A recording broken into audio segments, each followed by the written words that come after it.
Meaning of immobility. Immobility. Immobility. Immobility.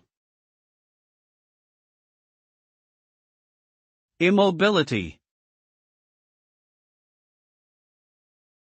Immobility refers to the state of being motionless or unable to move.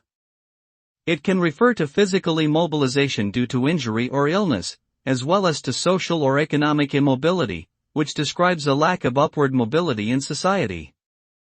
Immobility can have negative consequences on both physical and mental health, causing muscle weakness, decreased circulation, and depression.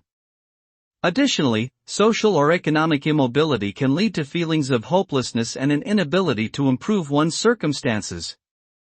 Overall, immobility is a state that can have serious impacts on an individual's well-being and quality of life.